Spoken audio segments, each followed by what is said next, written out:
Hey guys, it's Jacoya of Jacoya Gems. Thank you so much for coming back once again to view my channel.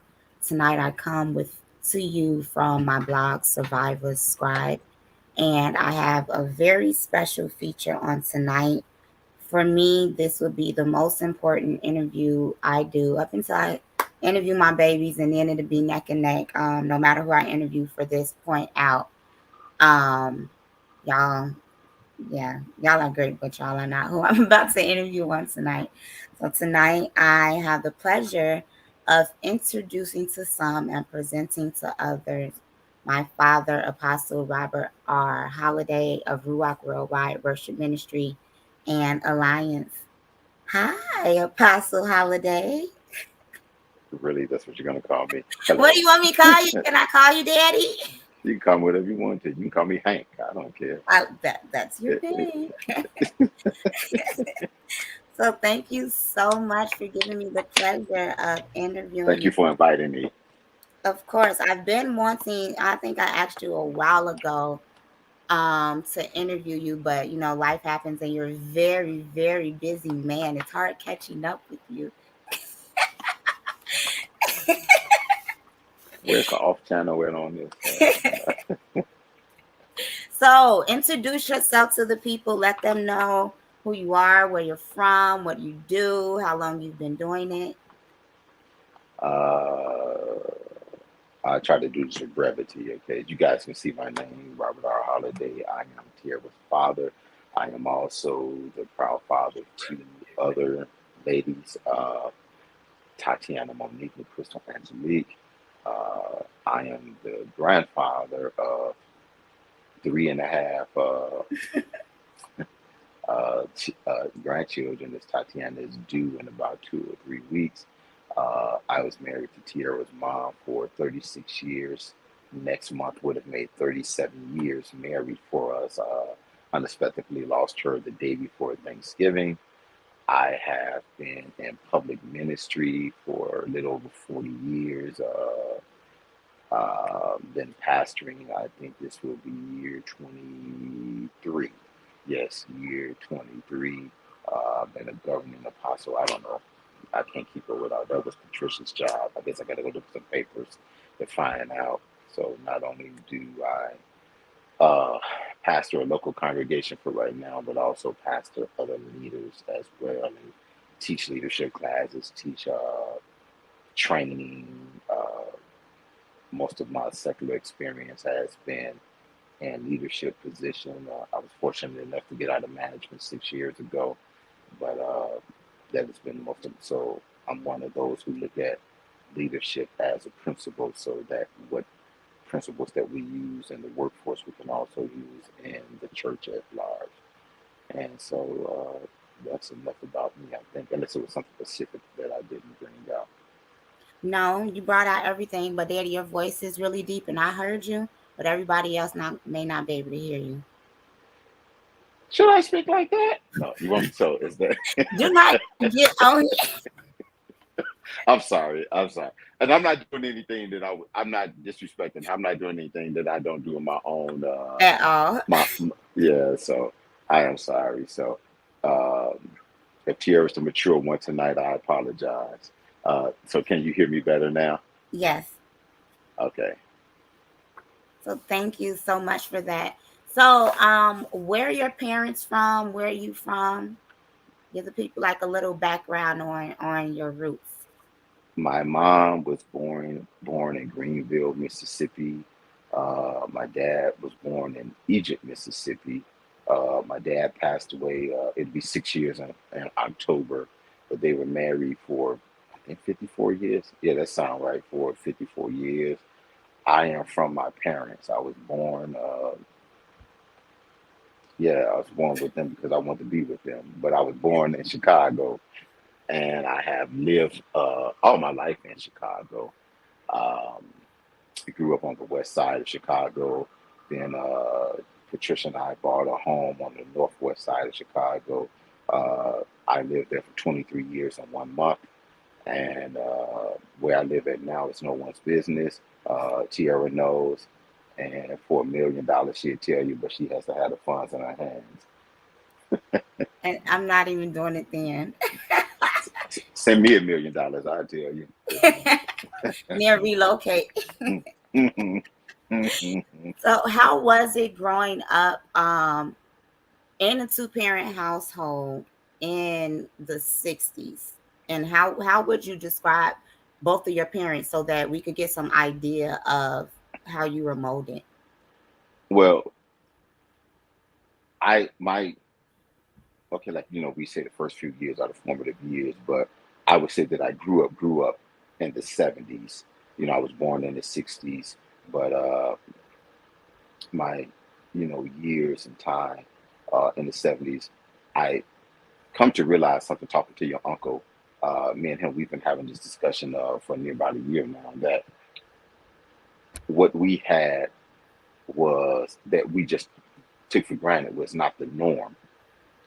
So our household was balanced. My father was from that generation where, they didn't say I love you and all of that. And I asked him one time, I said, why you never say I love you? He said, everybody can say it, I'd rather show you. And so he worked. Mom worked for a while, then he retired her. So he said, your job is to watch my grandkids while they parents work. Um, it was pretty dope. Uh, Dad, during my first few years of life, he worked. Then he went to school at nighttime at Corn University, COYNA. And so the times that he didn't have uh, money to get to the school, he would walk up to 42 blocks to get to school and walk home back to the west side of Chicago. We stayed at 4207 West Wilcox. He, upon completion of school, he had 3 job offers. He took the job at what's then Illinois Bell. I think he matriculated there for about 34 years. He often told me and your mom that he took that job, even though it was the lesser paying job, because he looked long term. He looked at their benefits and different things like that. It allowed him along. We had a family building. It was two flats. Well, you know it. And he was able to go in with his sister and his dad. And so we had like a family building there and everything. And we, even though we was in the family building, I can still say I was primarily raised and influenced by my mom. My mom raised us. My dad made us men, and Mm. it's just kind of how it was. Dad went out and worked. Mom did. It wasn't exactly June Cleaver, but mom cooked 5, 6 days out the week. She didn't cook on Fridays. On the Fridays he didn't get paid. We went to a fast food restaurant. That was our treat. Right there in Chicago in Cicero, it used to be a Burger King, where the health center is at, and then at McDonald's there is on down the street there on Laramie on Chicago Avenue. Uh, no, I'm sorry, it was something else because I worked at the McDonald's at one time. But the Fridays he got paid, we went out for a full course meal. We, even though mom never learned how to drive, well, when we first moved over there, it was predominantly white neighborhood. They flew to the suburbs, but up north, up the Six Corners, Cicero, Milwaukee, and Urban Park, and around there was predominantly white and everything. Mom never learned how to drive, but we was always on the bus uh, going up there. Before then, when we stayed on Wilcox, before Jeff was born, um, we stayed over there like near K Town, and that's when Madison was built up before the King riots. After Dr. King got killed, for us it was pretty cool. Nobody, nobody home is perfect, but our house was the house of love. Our house was where everybody came to. In the 21 years I stayed at home, I believe at least those years on race, not even before race, somebody always stayed with us from my mother's side of the family. So my father had that open door policy and everything. There was a time, excuse me, even when my cousins came up here from Mississippi, that my dad took me and Jeff out of our room, put us on a mattress on the floor, put the girls in the bedroom, and yeah, he just had that big heart, man. Mom, she took care of us. She took care of the house. And when that man feet hit the door. There was food on the table for him and everything. One of the biggest traumas of my childhood was my father loved beans, so we ate beans a lot. But I can see my mother putting her hand on her hip, but they mean trauma. But it was, it was cool. Like, was it perfect? No, but it made us to be men. And when I say it wasn't perfect, it's not a pejorative. It's speaking to the point that all of us have something that we have to overcome through being raised, because uh, good parents try to do the best that they can do, and you try to make productive citizens. And we were blessed that they were able to do that for us. So I can say I had a blessed childhood. I'm appreciative of the both of them. I'm appreciative for the years that I feared him. Then I'm appreciative of the years that I found out he wasn't to be feared, but he was to be respected. I have quite a few questions to ask you because you hit on some of and very important points. You said that your mother raised you and your father taught you guys how to be men.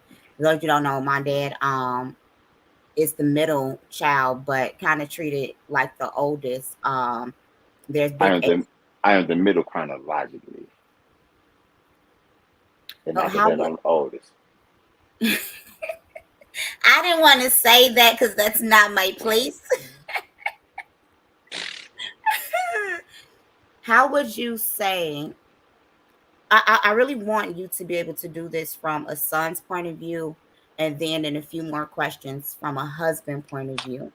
Okay. Growing up, what was the different dynamic between your father and your mother that got you to the conclusion as an elder man now that your mother raised you, but your father taught you how to be a man? Okay. Can you clarify something? You say elder man. What does that mean? You know you old. Now, if you say mature man, I can get down A with it. mature man, an aged Thank man, a you. man of wisdom and decorum. I don't even know about the mature. I mean, the The wisdom, but decorum. I go with the decorum. No, Okay. Okay. No, it didn't take. I knew that growing up. I intuitively knew that growing up. There's almost excuse me, almost 7 years difference between Jeff and I, uh, and I saw how the dynamic worked. That she could handle the discipline up to a point, but then there was a point where he had to step in. Mhm. That was her house, even though it was their house. It was her house, and she ran that house. She budgeted them. Um, they went grocery shopping and everything together. They did everything together as this unit, but it was her influence. Like, my mom was the one who taught me that it's okay for a man to have emotions and to be affectionate and everything. Whereas with my father and him, it was like that generation. You fell? Ah, ain't nothing broke. Put some dirt on it. Go back out and play and everything. While you're crying. Those kind of things. But it was my mom's influence. It was my mom who taught me how to read before I went to school, and uh, she embraced me being an introvert. She fed me the books that I craved, and made sure, because I was a writer, she made sure that I had pen and paper and different things like that. I think I was telling you last week, I said she taught me how to read. That man in one day taught me how to tie my shoes because he wouldn't let me out the corner until I tied my shoes correctly. And so it was something that was just apparent to me that, like, she went to the school meetings and different things like that. Daddy was working, and so, hey, if it was overtime out there to be taken, and so he wasn't a neglectful father, but she was more hands on, and so there was times she had to sick him on me, you know, but yeah. it's just something that I was aware of early on in my life, before my teen years. So it was, I think I told you, and you heard me even say this at church. I decided at the age of 12 years old what kind of father I was going to be. So as you know, that I am more of a, my grandson even receives this, so it doesn't matter if it's boy or girl, that if I was blessed with kids, that I was going to be a more affectionate man than my father was. But yet, my father was a man of great love, but it was not his comfort zone. It was not his generational thing. This thing, with men showing their emotions and everything, really became more dominant in the 70s when it became more pervasive in our culture. Uh, and as a black man, he couldn't afford to be seen as being weak. And so that was, part of the dynamic of his upbringing. So I learned early not to expect something from him that he couldn't give. That takes a lot of insight to learn it at an early age, because some of us haven't grasped that already. Now, by you saying that, clearly Granddaddy was a man of great action. He showed his love, big heart. You've named things, and we know countless things. And I know for a fact you know way more than I do because that's your father. And by you saying that you wanted to become more affectionate with your children and with your grandchildren, can you speak to the shift in the dynamic that we have seen with the decline in the two-parent household in the Black community, as well as some of the shifting in the mindsets? Because you've seen your father's generation, your generation, and the ones that are coming now. So I, and I'm sorry, I can't recall the exact statistic or something like that. I know I read it in the last 6 to 8 months, let's say. I think that's a fallacy. It's a misnomer that because they are actually statistically proven that black men are just as involved or not, I mean, or Yeah. as involved of people of other nationalities. That's a misnomer that we have, and so here's part of the issue. We are often represented, or should I say, misrepresented by a very loud minority because sensationalism sells and ignorance sells. Black men are involved in their children's lives as to a great degree or greater degree than anyone else. And so with without making this sound feminized or anything, uh, there was a time if a black man had all girls, he wouldn't be sitting there at the little tea party that they have with their imaginary friends and dolls and everything. He wouldn't let the child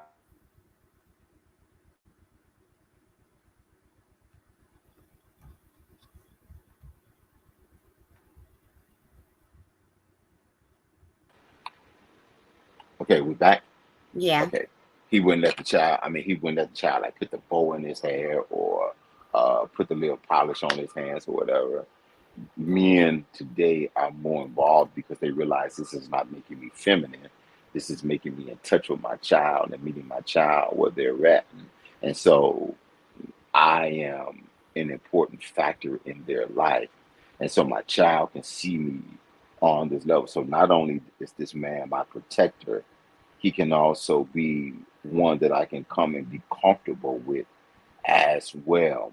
And so we see men, at least in my estimation, from my limited uh, vantage point, more involved, more hands on.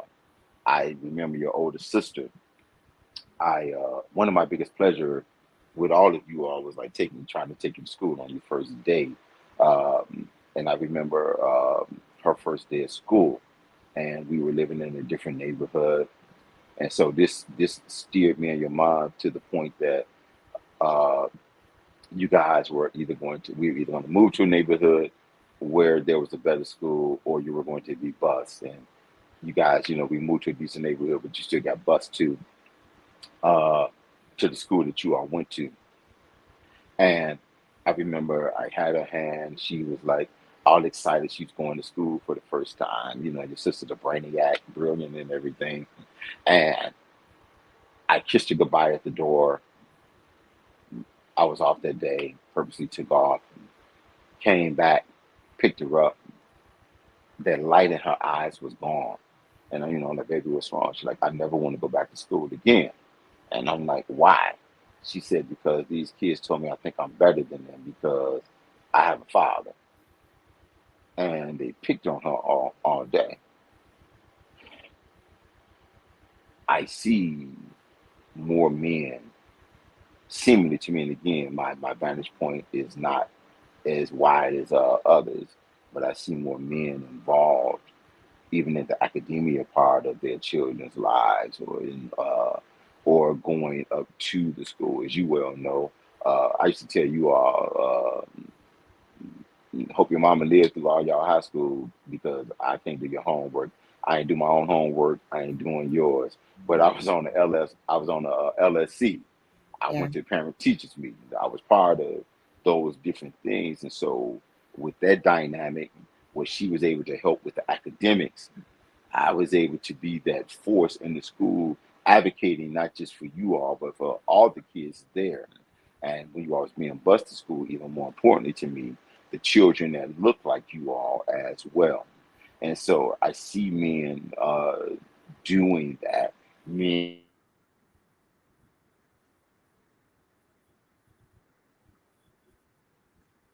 Hold on. no, listen, you asked me the question. But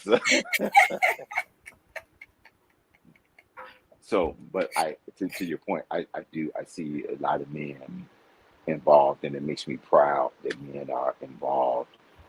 And for me, I'm proud to see men of any race involved with their children, but I'm especially proud to see men who look like me involved with their children, who are tearing down stereotypes. I agree. Now, statistically speaking, you are 100% correct. Black men are in their children's lives more than any other race. It's black marriage that has decreased, but black men marry black women at a higher rate than anyone else. And so that's one thing that I'm very big on, is making sure that people do know that black men statistically are in their children's lives. Now, you definitely played an entire a huge role in our upbringing. And when my big sister Monique, when she experienced that, and I remember you mentioned it to me a few months ago, it came up in one of our conversations. And I was actually talking to a couple of female friends that I'm close to who came from two-parent households. Even till this day, when you mention your father and your mother in a capacity around certain people, then you're still met with some type of judgment that Monique was met with in her adolescence, as if you think that you're better than. But it's like, I talk about my parents a lot because I came from you guys. I'm proud to come from a two-parent household. To me, that's legacy, regardless of if I carried that out or not. Why do you think that coming or having a father is something that could be used as a weapon against a child or even an adult? Marriage is down across, and let's deal with the United States. Western civilization, marriage is down, period. And the radicalization of women. So let me make sure I say this right. I am for women's rights. I believe that women should get paid equally, all of these things. I believe in the equality across the board. There should not be separate pay because one person has a penis, another one has a vagina. That being said, this pseudo empowerment has taken away from men becoming valuable. because um, you don't need me to make somebody that look like me. All you need is my sperm and the turkey baster.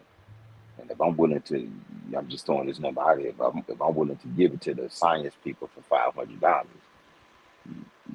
you don't need me. And so what is put into this culture is that I don't need a man. I got a 9 volt. And I mean, we're just keeping it a buck, right? And we You we grown? this way grown, but this is part of the culture that's in Western civilization. So we've been taught to denounce man, to castigate man, and castrate men. Um, I just looked at this hillbilly stuff today, and since she put it out in the street, I'll use it. This woman with the children with McDonald's and all of that stuff. I don't know if you saw that foolishness, that hillbilly crap. And so she's setting the man up before he get there, because she's doing her little thing now. And so I'm not, going to get off into, but I'm just talking about it as an example. We don't value our men, and so now you have culture there. So now men come defensive, and so now men are just looking at body counts. They're not looking at becoming men, but here's the truth of the matter. Uh,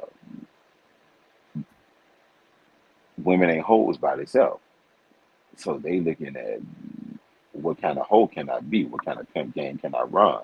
So we are pitted against one another, and so instead of looking at each other as allies, we're looking at, can I conquer you? So you all are taught that what's between your legs can control the relationship. You're also taught that what's trying to get in between your legs is a dog and can't be faithful to you. We're taught, hit it, get it, and run. And if it's good, it's gonna have a little crazy attached to it, but get as much as you can. Hey, you invited me up. I need to cut this light on so I can see you better there. Okay. All right. So, this is just the truth of the matter. I mean, we might as well keep it funky, right? This is just the truth of the matter. So we don't look at each other as allies. And so even if I enter this quote unquote covenant relationship with you, I always got something on the back burner that you're going to leave me, or you're going to go do something with this person and everything, because I've never ever given you all of me. It's like it's a lot of layered issues with us that we end up bringing into our relationships, and it contributes to not only our personal demise, but to me, like the demise and breakdown of the community at large. Because a lot of issues, all issues that we see, of course, are not unique just to the Black community, but there are certain issues that we know amongst us that we see throughout every single family, regardless of where a Black person is in the world. And so I was Hmm. talking to Angelina earlier, and I told that might have been no, I was actually talking to Janine, and we were talking about marriage, and you and mom came up, and grandma and granddaddy, and I said my grandparents raised husbands. The you guys became husbands and for longevity. I know you said at the age of 12 you decided what type of father you wanted to be. At what age did you know you wanted to be a husband? Oh man, listen, your mom blew that whole thing up, because I wasn't trying to be a husband until I was like 31, 32 years old. And so, no, and for your audience, so they understand what I'm going to say. I've never regret having kids, but having kids was not a prerequisite for me. I just like, hey, I got you. Let's do this, boo, and let's go on and do life. It was never a prerequisite for me. And so I'm just like, man, I'm getting married 31, 32 years old. And so she blew that up. Church had some effect on that and everything. But it was like, yeah, I so I knew when I knew, we was much too young to get married, but praise God, we made it through, and we became mature in our marriage and mature in our love and learned how to love each other. And so the issue with getting married young is that both of us had love inside of us, but we did not know how to communicate the love effectively.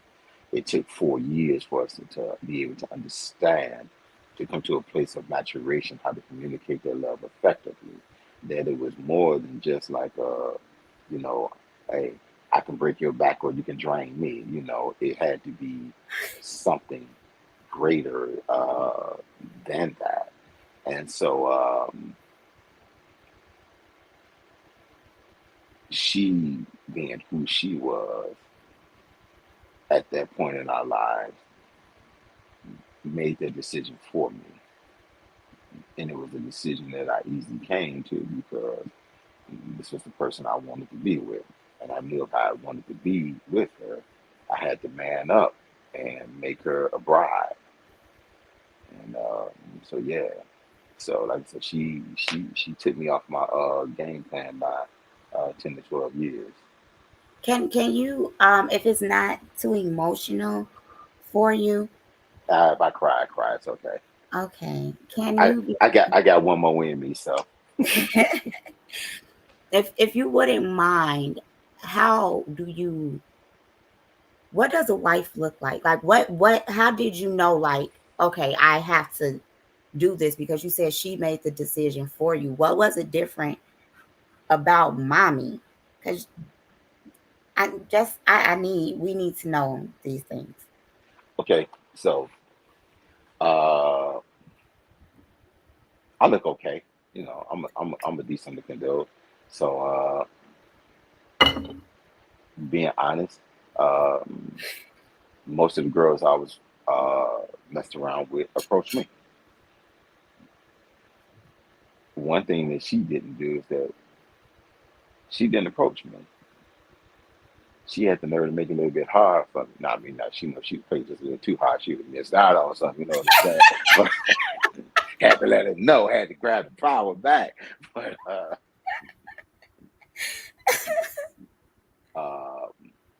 so I hope I'm saying this word right.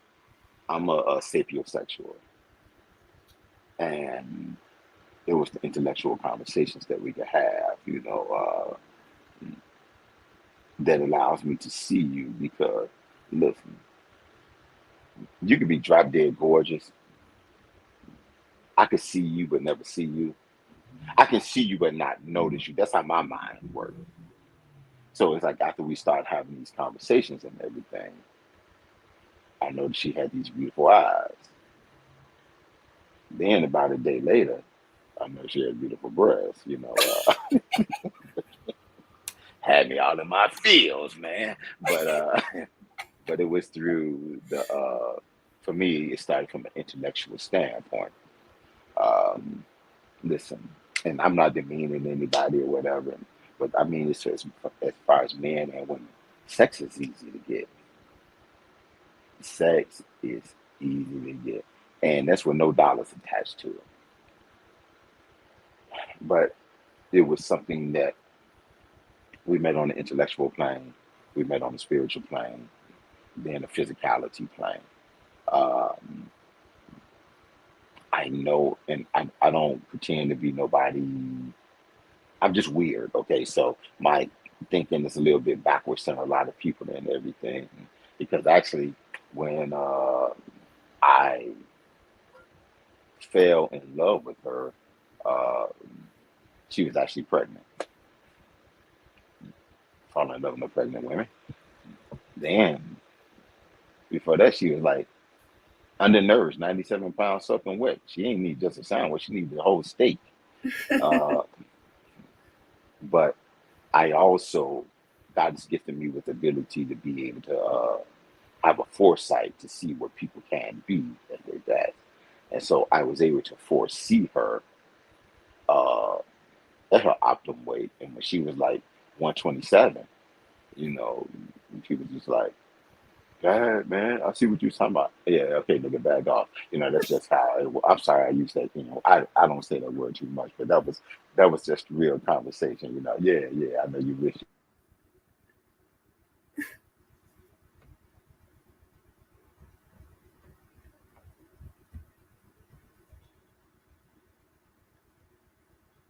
He's in a high rise, so his so connection. okay, we here. Okay. So, but it was that whole thing, that friendship that developed and everything, and I saw it at her best. I saw it at her worst at that time. And there was determination. I mean, there was a resolve in my spirit and my mind and in my emotions that, yeah, I can do this with her. Thank you for doing it with her. Pause. Well, But I yeah. did it. Yeah, I mean, I said one day, and here you was 9 months later. So. Oh, Father. So I know you guys describe the spiritual plane. Because a lot of people don't understand the difference between courting and dating. So I know you courted mom. So if you can explain to us the spiritual aspect and like what steps you took before you approached her, the differences in that, so that we can be educated on that. It's subtle. Excuse me. See, well, for me, because of who I am and what's attached to my life, the calling of my life, and everything, I wasn't dating to get in pants and everything. If I have made this, uh, if this seems the way that it's supposed to be, I am dating you to marry you. Um, I am not dating you for let's just go out and kick it, let's go clubbing or let's Netflix and chill or whatever y'all say today or whatever. It is with intent because you need to match me in my life. So to put it the best way I can put it, you need to match my intensity and you need to be where that you can be someone who aesthetically pleasing, yeah, of course. But when I'm at my the depth of my ability, my lowest point, when I'm in Lodi Bar, can you come get me? Knowing that, yes, I'm going to spiritually lead this family, but there's going to be times that I need you, my woman, to uphold me, to pour into me. I need you to tell me the truth. I need you to carry my name well.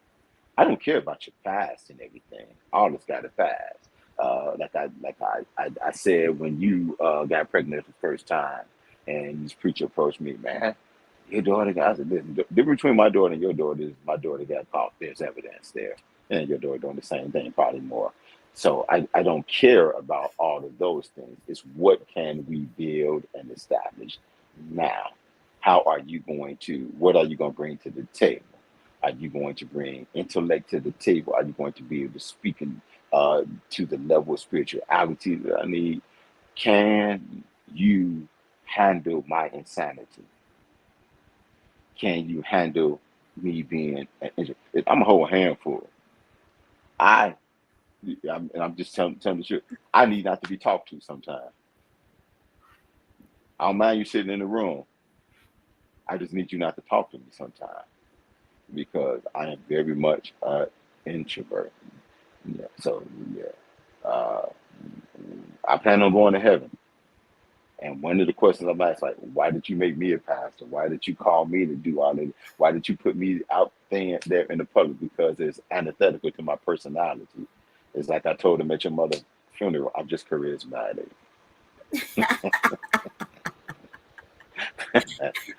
So I'm sorry, we're finished. Yeah, yeah, that's good. Getting to the ministerial part, when did you start ministry? What was your progression up until now? and so that you could just carry out, if Ooh, you wouldn't mind also going into the different roles in ministry that yes, you have Lord. played for other people. I'm just gonna open this up so that you can have it, so that you can tell us. I want you to also go into the mental health of not only a black man but a black pastor, Okay. and a black man that has eulogized. A lot of you don't know he eulogized my mom, his wife, his father, his grandparents, great aunts, so on and so forth. So I want you to share with us all of that. Okay. I came to Christ at the age of 16. Not too long after, I started serving ministry, which was armor band for my pastor. Uh, During that season, before my 17th birthday. Um, Everybody might not believe in this, but I'm just saying because it happened to me. I had a visitation from the Lord a few times about I needed that I was called to ministry. Let me digress. Before I ever came to the Lord, I was 12 years old. I was shoveling snow, that block and a half. My dad was on one end because the house we stayed, the apartments we stayed in, there was a corner flat, and so we had half a block on the address street, and then the cross street was the whole block. My dad was on one end, I was at the alley, and I lied not about this or whatever. And so they don't like what I'm going to say. Don't leave comments on her page. Go to Robert R. Holliday. You can leave comments on my page. Okay. I had an open vision from God. It was dark out there. The whole street lit up, and I saw myself as an older. I saw myself as a man. I was 12 years old. I saw myself as a man with a Bible in my hand, talking before people on this big stage, which I now know as pulpit. I was not in church or anything at the time. I couldn't mention it to my parents because the only thing I'm thinking that they're going to commit me to a home or whatever. Uh, Go back to what I said. God called me to ministry. Uh, as I did mostly everything with God, I told him no. Uh, If I took my shirt off, besides seeing my fat, you will see the skid marks on my back from where I've been dragged to. That's why y'all who say God's a gentleman don't force his way. Anyway, that's a different theological topic. Uh, I finally submitted to the call of ministry. My pastor acknowledged that he knew it. I think the first time I preached publicly, I was either 18 or 19 years old. Um, I kept in the service ministry. I became a junior deacon in the church. I did. Let me put it this way: everything that's to be done in the church, I did, except being a sister, and I helped them out. You know, black churches, some of them they sell dinners. I worked in the kitchen. I was in the baptism. I was in the prayer room. I was a trustee. I was in the ministerial staff. Uh, I armor bear. Excuse me. What they call an armor bear adjutancy. I did that for the 19 years before I started pastoring. Uh, I sang in choirs. Why? I have no idea. Uh, Show you the desperation of the church. Uh, I Before I started pastoring, at one time I had an evangelizing ministry where I was being called all over from all over the city, preaching a lot. I was what would be called today a youth pastor, Sunday school teacher, you name it. I did it. This is not my words, but for the pastors I served, all three of them have told me that they never replaced me. That people came because I tried to serve, excuse me, with the spirit of excellence. One of my greatest accomplishments, which may also be one of my greatest failings, depending on how you look at it, is that I am a servant. I often prefer people above myself. It is this season of my life since Patricia light has went out and she has moved on to the ancestors that I have said no more in my life than I ever have. My father in God, the Honorable Bishop Jesse Grant, has taught me a lesson, and he told me that no is a complete sentence, and it doesn't need an explanation all of the time. Um, it is the thing that I struggle with most now, even as I do ministry now, is that balancing that as being a pastor to others, apostle to others. Where is that line of demarcation? Where do I say no without me being in my feelings and just tired of you, versus where, no, little bird, you need to go out of this nest and fly. So it'll probably be my struggle until I die, because I serve. Uh, it's what I do. It's inside of me to do. I rejoice in other people's success like it's mine. I don't want those who I raise in ministry to have my struggle. I want them to be greater than me. Most everybody who's come through is smarter than me. They just didn't have the wisdom to put it all together.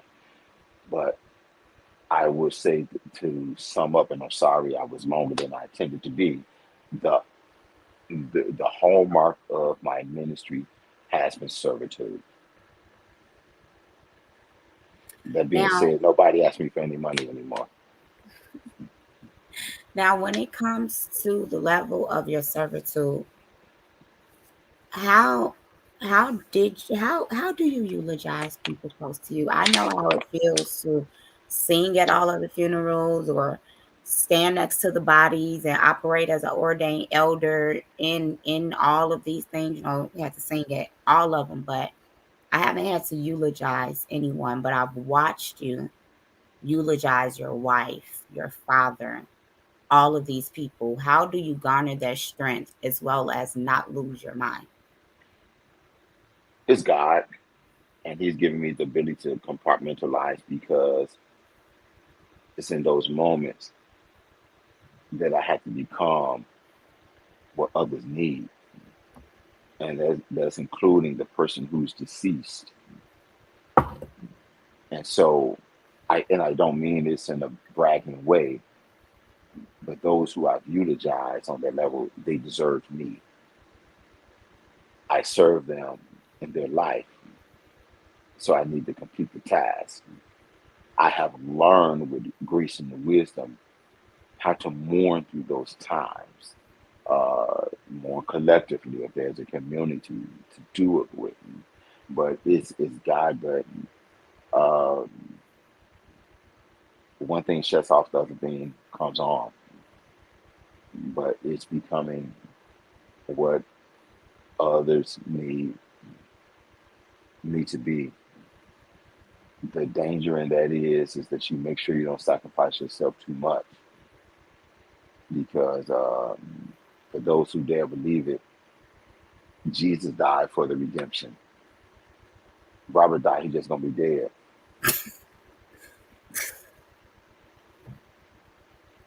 Which is why self care is important, guys.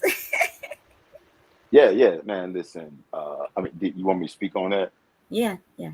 Yeah. So yeah, self care is important, and it's more than an outward appearance. As you know, I moved, and I'm just finding some of my product again and everything. So I've been looking at the last 2 days. I'm like, "Ugh, these two lines on my face. They got to get out my face. I mean, I don't mean wrinkles, but just like, I'm like, because I ain't been able, I found my products. So I can clean my face the way I like to clean my face again. So, but it's more than outward appearance. So I'll say this out loud.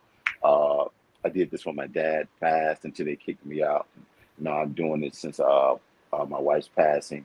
I go to therapy, and I've been blessed both times to find a therapist that I'm simpatico with and who understands what I'm saying. Uh, and it is healing me, because if I tried to do this on my own, my crazy self will make myself more crazy, because I am not skilled to do it. Listen, I'm not a lawyer. I just watched a lot of Law and Order. You know what I'm saying? Mhm. So that is not my field. As a therapist, I make a good preacher. So I stay I stay in my lane and I go to the experts. I've been saying for years. I see Matthew Stevenson a bit off my line. He don't know that I said it first, but he'll get more pub for it. But I've been saying it for years. That every pastor needs a priest and a therapist. And so, like I said, I've been blessed at both times that I found someone who I just jived with. And so, yeah, I go to therapy, and it has helped me immensely, and it has helped me discover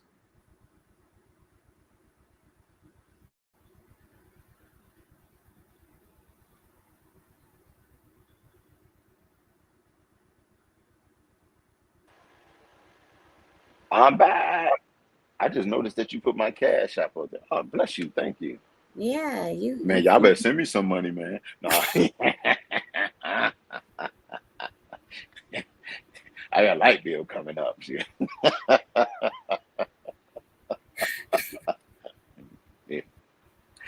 Bless the man of God. I know. Ride a Hyundai. Man, let me check my cash app. Anybody send me anything? You don't have a cheap audience, do you? No. No, and then be down there in a description soon, Daddy. You are so funny. Mental health is very important, and for you as a black man to take your mental health serious is something that I believe that the audience really needs to hear about because a lot of times, unfortunately, men are showing symptoms of who were once boys, like you talked about in the beginning, of who couldn't cry, who couldn't be vulnerable. And so for you to be able to say that vulnerability is a part of masculinity, I believe that the strength of a man is based off of how vulnerable he can be, how real he can be with himself, how in touch he can be with himself. But that's something that you taught us and that you mirrored to us to know that it's okay to say, I'm not okay. I need time to myself. I need space to myself. You've shown us that it's okay for men to cry.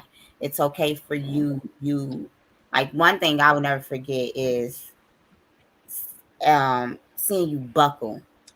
And that's one thing, like no matter who the man is, every woman that I talk to, seeing a man cry or break, it just does something because you guys are so strong.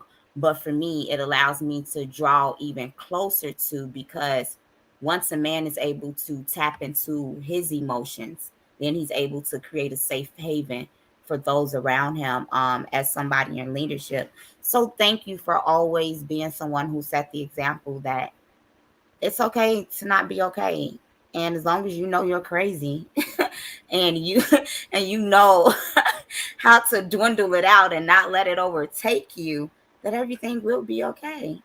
You're welcome. And listen, they laugh at me all the time, not even in church. And now that I'm preaching out again, even at other churches, 'cause they's like, Apostle, you was preaching, you saw something, you got distracted, said something, and went right back into what you doing, and you didn't miss a beat, and it didn't bother you. Listen, I embrace my mental illness. Yeah. I always blame Marcus for not bringing me my pills. I ain't got no pills, but just like you left my pills at home. But to paraphrase Shakespeare to the end of what he said, to thine own self be true, you have to understand who and what you are. You have to understand that it is hard to be not biased about yourself. So you have to be willing to deal with hard truths. You have to have people in your life who are going to tell you, no, your draw's not two tone. You do then. You have to have people who are willing to be that, and you have to be willing to accept it and to understand that you thought your stuff didn't stink, and it did. To take heart of judgment. So it's one thing to admit truth to yourself; it's another thing to fix it. And if you're mired in the proclivity, then maybe you don't have the ability to fix it alone. I can you repeat the last thing that you said about proclivities? If you're mired in the proclivity, then it means you don't have the ability to fix it alone. Yeah, and it's like, oh, I'm gonna just say it, because people really don't, they, when you're surrounded by manure, it becomes what you're used to. You know it's blind. You nose blind, and you think that what you smell like is how it's supposed to smell, and then when you get in the atmosphere that's actually the opposite of what you're used to, then it can become some type of shock. And I know you always describe mom and wives in general as the fragrance of the house, and you describe grandmother as that was her house. I'm talking to and you know how we talked about, well, how you mentioned the I don't need a man, I don't need a man, I don't need a man thing that's going on right now.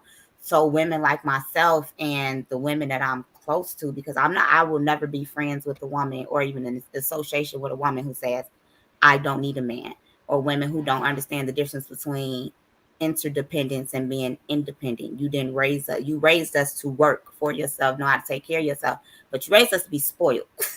You said everyone deserves to be spoiled. That's how you raised us. That's what, Just not a brat.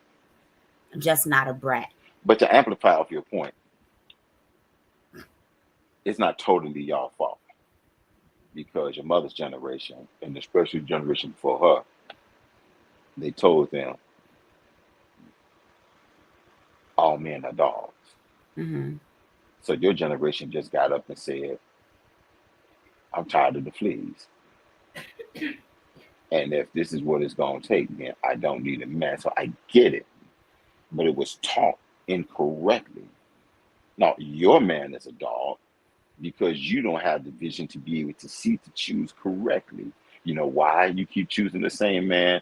Because you don't value yourself, because you jump from relationship to relationship and you're not fixing what's broken inside of you. Good penis is not reason enough to be in a relationship.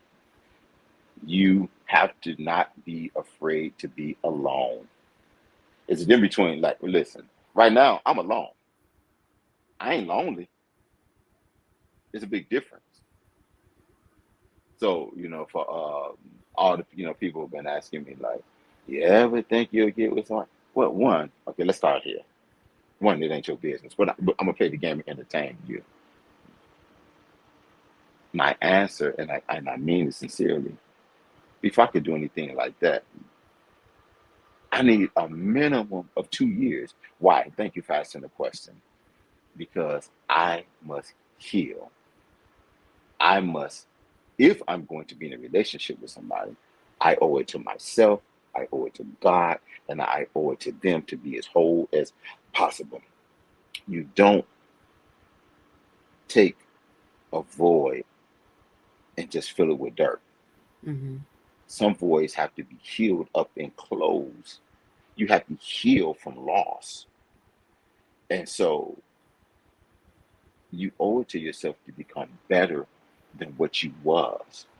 And I think I preached this one time. I think you were there, and some people that catch you, some won't. But I believe in the theory of evolution Yeah, I remember that message. because we as people, it is not enough for us to say that we serve God, but what are we doing to look more like Him? What are we putting on? What are we taking off? I'll use scripture. Uh, it's easy for me to see the mote in your eye, but don't see the beam in mine. So one preacher said he was thinking about reading today. He was thinking about rewriting the church mission. We are the people that will love the hell out of you. And I responded, how about this? We are the people who will love the hell out of ourselves so that we can love you properly. Mm. Self-examination, the theory of evolution, the power to become. I've given you the power to become the sons of God. What does that look like? It don't look like what you thought it looked like. You thought it looked like this. Well, that was your mess from 2 years ago. What have you evolved to become more like Him? So we all go back to what you said about self-healing as well. You can tell me I stink all day, Tiara, but until I recognize it. I'm sorry, Jacolia. Oh, that's what my daddy named me. Okay, sir. After his grandma. Thank you so much for your insight and for your wisdom. I'm positive some people are going to ask for you to come back for a part two or ask for you to come and do something. I've been telling you for years that I believe that you need to do some type of class, some type of live or something on how to properly court women, on how to. Cash app. I don't understand. It's a lot of I things. ain't giving up nothing free anymore. I listen. Yesterday's price is not today's price. I was free in the food, but now cash me out. Oh my goodness. If Cash you me have, out. so you guys donate to my father. His cash app is rolling down. You give them the address of the church, what time the services are, if they could catch you on live stream, if you have any I won't be hoodies. there this Sunday. I will be preaching at 3714 West Indiana Avenue for Solid Rock Gospel Church, Bishop Pastor Collins at 11:15. But we are at 5849 West North Avenue at 9:30 a.m. Thank you for allowing me to plug that. If you want to look for our content, we are at Ruach, Ruach, Worldwide Worship Ministries on Facebook. Send a request, we'll let you into the room. We got content up there. Right now, our Bible class is on a mental health break until mid-August. I suspended it. It was burning me out. It was burning my elders out, and for our own sake. But when we restart, they will be on Tuesdays at 7 p.m. We also have content on our YouTube channel, which is Ruach, Ruach Worldwide Worship Ministry. You'll see my fat face on there. And listen, follow us on Twitter, follow us on IG. We are there. If you want to follow me on IG because I don't have too many more spots for Facebook friends. All my friends who, who I ain't never seen before, but want money from me for orphanages. They are my friends on Facebook. That's all I can say about that. Well, thank you so much for joining us tonight on Thanks for Survival. having me. This was fun. I'm hungry than a hostage right now, so I put off my dinner Me for you. too. I gotta eat. Blood sugar going Yeah, low. But man. Listen, I'm about to faint. so you guys, thank you once again for coming in to another edition, a special edition tonight of Subscriber Scribe. If you can like, comment, subscribe, share this on your social media platforms, and we will be back again soon. Thank you again, Daddy. Thank you. Love you. Love you too.